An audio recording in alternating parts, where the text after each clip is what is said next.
So, you have a hot listing. You are getting inundated with blind offers. Do you have to present them to the seller? Hi everybody, Dana Sparks, broker of Maximum One Greater Atlanta and director of the Real Estate Academy of America. And today's tip is a license law tip for agents in Georgia. We are talking about Georgia license law. So the question is, do you have to present these blind offers to your seller? I received a question. This was the exact question.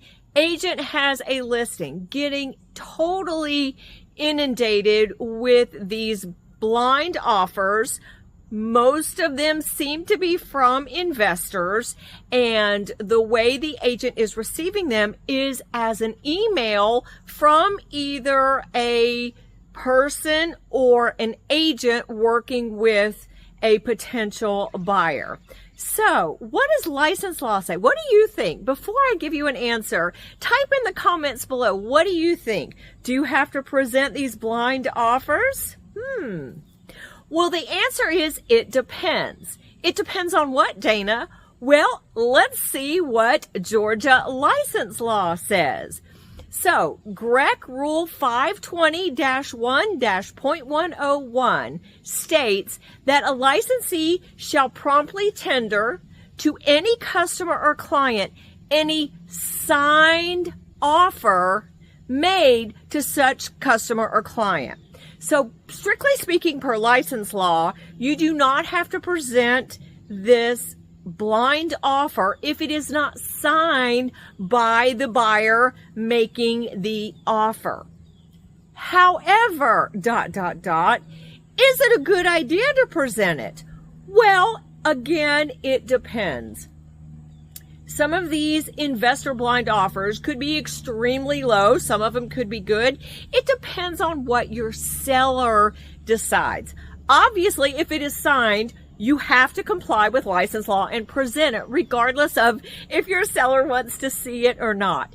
However, if you just get an email with sort of a letter of intent type thing, on a residential property, I'm not talking about commercial, this is for residential, then I would suggest you consult with the seller and say, seller, I'm getting all of these blind offers, meaning blind offer just means the potential buyer has not even seen the property. You know that because no agent has contacted you about availability, no one has accessed your lockbox, so you know in fact the potential buyer has not even seen the property, and you are just receiving an email without any signature.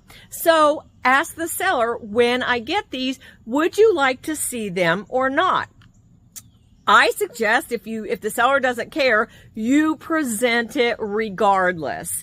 Seller might want to make a counteroffer. Seller might want to accept it. You never know. And the circumstances under which a seller initially lists a property with you, those circumstances may change. And what a seller initially might accept as an offer may change. So you never know.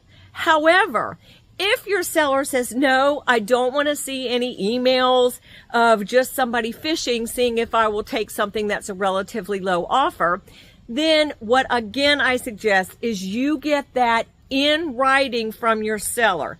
Again, you need to let your seller know that even if it is an extremely low ball offer or crazy offer, if it is signed, you have to present it anyway.